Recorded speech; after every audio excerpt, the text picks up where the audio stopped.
are doing Income Tax Act, and in this, the very first head is your salary. तो salary में जब हम include कर रहे हैं all types of monetary and non monetary measures while this calculating the tax, so salary का एक part होता है profits in lieu of salary also. In the very last session I explained about the allowances. The same way next thing जो salary का part होता है profits in lieu of salary. Allowances के बारे में अगर आपको जानना है, on the top I'm providing the link of very last session, go and watch it out. अब कुछ ऐसे भी वी कैन से प्रॉफिट्स होते हैं, कुछ ऐसी भी काइंड ऑफ मॉनेटरी हेल्प है जो एम्प्लॉयज़ को दी जाती है जो कि उनकी सैलरी की तरह होती है, and it adds the amount in their salary. It gives them satisfaction as well as the monetary relief we can say. So that is also to be calculated while calculating a tax. तो हमें सबसे पहले जानना है ऐसे कौन कौन से वो प्रॉफिट्स हैं. You have to pay attention. Students, we are preparing for UGC NET exam. This is your unit 10 going on. I hope you are maintaining your continuity with me. This is our contact number and mail address. Without wasting time and without any hesitation, you can reach to us. You can tell your queries and we will solve as soon as possible. The very first head among this profits in lieu of salary is gratuity. Gratuity में हम क्या कहते हैं, एक तरीके की ये एक रिलीफ है जो कि रिटायरमेंट पर किसी एम्प्लॉय को दिया जाता है, gratuity. So death cum retirement gratuity होती है ये, received by central government employees, members of civil services, local authority employees. अगर ये ऐसे एम्प्लॉयज़ हैं, देखिए फर्स्ट कैटेगरी में क्या डाला हुआ है, ऐसी कोई ग्रेचुटी अब आपको समझ में आ गई, रिटायरमेंट रिलीफ जो मिलता है एम्प्लॉयज़ को. और अगर वो एम्प्लॉयज़ सेंट्रल गवर्नमेंट के हैं, मेंबर्स ऑफ सिविल सर्विसेज हैं, लोकल अथॉरिटी एम्प्लॉयज़ हैं, तो उनकी ये ग्रेचुटी फुली एग्जम्प्ट होती है, ये टैक्स में इंक्लूड नहीं होती. ये कहने का मतलब है ये सैलरी का पार्ट होगी ही नहीं, इसको हम टोटली एग्जम्प्ट करते हैं, इस पर टैक्स नहीं लगेगा. सेकेंड कैटेगरी, ऐसे एम्प्लॉयज़, अदर एम्प्लॉयज़ मीन्स जो कि गवर्नमेंट बिहाफ पर नहीं है. देखो यहाँ पर जो कैटेगरी आ गई वो okay. Other employees means the employees which are working privately but they are covered under payment of gratuity act 1972. Okay ऐसे एम्प्लॉयज़ जो कि पेमेंट ऑफ ग्रेचुटी एक्ट 1972 के अगर अंदर आते हैं तो उनकी 3 हेड्स को देखा जाएगा, और इसमें से जो लीस्ट होगा विच एवर इज लेस उसको हम एग्जम्प्ट करते हैं, जैसे अलायंसेज में किया था. तो यहाँ पर सबसे पहले या तो ₹10 लाख, अगर उनकी ग्रेचुटी सपोज कीजिए 20 लाख की मिली है तो 10 लाख, या फिर एक्चुअली ग्रेचुटी रिसीव जितनी भी उनको मिली है, सपोज 20 लाख उनको मिली है, और 15 days salary of every completed year of service या part thereof in excess of 6 months. Means last year के हम 15 days सैलरी एवरेज में निकाल लेंगे, तो वो जो अमाउंट होएगी हम उसको क्या करेंगे, अब every completed year of service जितने साल उन्होंने काम किया है तो जितनी अमाउंट लैक्स में ही आएगी. अब हमें इन तीनों में से जो लेस अमाउंट है उसको एग्जम्प्ट कर देना, that would be exempted, means उस पर टैक्स नहीं लगेगा, बाकी की ग्रेचुटी पर टैक्स आपको पे करना होगा.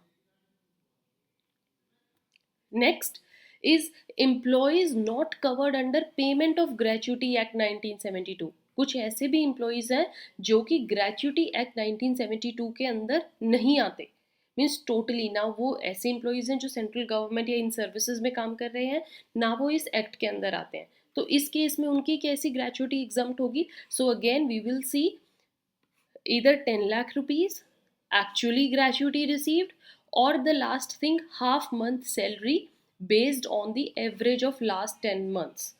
Okay, last 10 months average की half month salary whichever is less is exempt, वो इनमें से exempt हो जाएगी. सो maintain these points, in points को थोड़ा ध्यान में रखिए, आपकी यूजीसी नेट में पूछे जा सकते हैं. Even if you are preparing for your CA exams तो उसमें भी ये काफ़ी आपके लिए हेल्पफुल है, कैसे क्या चीज़ एग्जाम्ट होती है. This is the latest information I am providing you.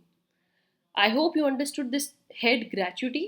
Moving to the second head of profits in lieu of salary is commuted pensions. Commuted pension भी एक तरीके की मॉनेटरी रिलीफ है जो एम्प्लॉयज़ को दिया जाता है. तो यहाँ पे सबसे पहले हम एम्प्लॉयज़ वही कैटेगरी के करते हैं जो कि वर्क कर रहे हैं या तो सेंट्रल गवर्नमेंट के बिहाफ पर, लोकल अथॉरिटीज़, स्टैट्यूटरी कॉरपोरेशंस में काम कर रहे हैं, मेंबर ऑफ सिविल सर्विसेज हैं, डिफेंस सर्विसेज हैं। तो ऐसे जो एम्प्लॉयज़ हैं और अगर उनको कम्यूटेड पेंशन मिल रही है then it is fully exempt, वो एग्जम्प्ट होएगी पेंशन, राइट। देन अब ऐसे एम्प्लॉयज़ जो इस कैटेगरी में नहीं आते, so we are talking about other employees. Other employees के केस में if the employee receives gratuity, अगर वो साथ में ग्रेच्युटी रिसीव कर रहा है तो पेंशन भी ले रहे हैं और ग्रेच्युटी भी उसे मिली है, तो उस केस में 1/3 will be multiplied to the commuted pension received upon computation percentage. जो भी कंप्यूटेशन परसेंटेज है, सपोज कीजिए 70% है, उससे ये डिवाइड होकर फिर हम उसका 1/3 निकालेंगे and then that would be multiplied with 100। Okay, this amount will be exempted. ये एक फॉर्मूला है, इसको याद कर लीजिएगा, I put here stars, that would be exempted. और अगर एम्प्लॉई है, अगर उसको ग्रेच्युटी नहीं मिल रही, ठीक है, ग्रेच्युटी नहीं मिली है बट पेंशन मिलेगी, सो 1/2 हो जाएगा अब फॉर्मूला में, रेस्ट द सेम। पूरा का पूरा फॉर्मूला एज इट इज है, सिर्फ 1/3 की जगह 1/2 आ जाएगा। So this concept is again very very important. एक बार ध्यान से देख लीजिए क्या इन्फॉर्मेशन हमें दे रही हूँ। In middle I am telling you, if you have any queries, आपको कुछ भी यहाँ पर समझ नहीं आ रहा है, कोई टर्म आपको नहीं पता लग रही है what exactly it means, you can comment in the comment section box, or otherwise I have already provided the way to communicate us. These are the ways you can freely WhatsApp us, call us, message us, mail कर दीजिए and we will respond you as soon as possible. Third head of profits in lieu of salaries, leave encashment.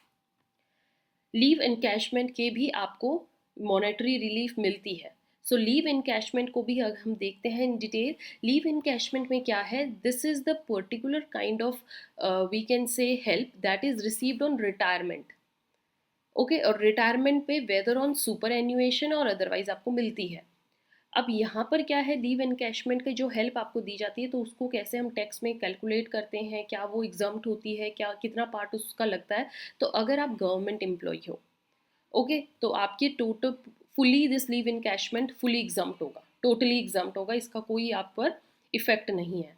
But if you are any other employee, okay, government employee की बजाय आप any other employ हो, तो अब क्या होगा, either 3 lakh rupees, वही had some देखते हैं और इनमें से जौन सा भी लेस होगा वो एग्जम्प्ट होगा, 3 लाख, और लीव एनकैशमेंट जितनी आपको मिली है वो हो सकती है, सपोज कीजिए आपको 2 लाख मिली है, या फिर 10 month salary on the basis of average salary of last 10 months proceeding the retirement से पहले, उसका हम एवरेज निकाल लेंगे, या फिर cash equivalent of unavailed leave to his credit at the time of retirement. जो कैश इक्विवेलेंट होना चाहिए अनअवेल्ड लीव का, वो 30 डेज से ज़्यादा एक्सीड नहीं होना चाहिए every year of his actual salary. तो ये सब अमाउंट, हम इन चारों अमाउंट्स में से फिर देखेंगे कौन सी सबसे लेस है, and that less amount will be exempted, that would exempt from this taxable amount, या सैलरी हेड से हम उसको एग्जाम कर देंगे, और रेस्ट जो भी अमाउंट्स हैं वो सैलरी में ऐड ऑन होंगी। सैलरी में ऐड ऑन होके तब हमारे पास एक सैलरी टोटल अमाउंट आ जाएगा और उस पर टैक्स लगता है। Fine, so I hope all the 3 heads are now better understood to you. Gratuity we discussed, commuted pension we discussed, and this leave encashment. 3 points are very very important from the point of view your income tax act salary head ke under. So with this I'm ending up this session. We'll meet you in the next one. Till then, keep watching, keep sharing, maintain continuity. Have a nice day. Thank you.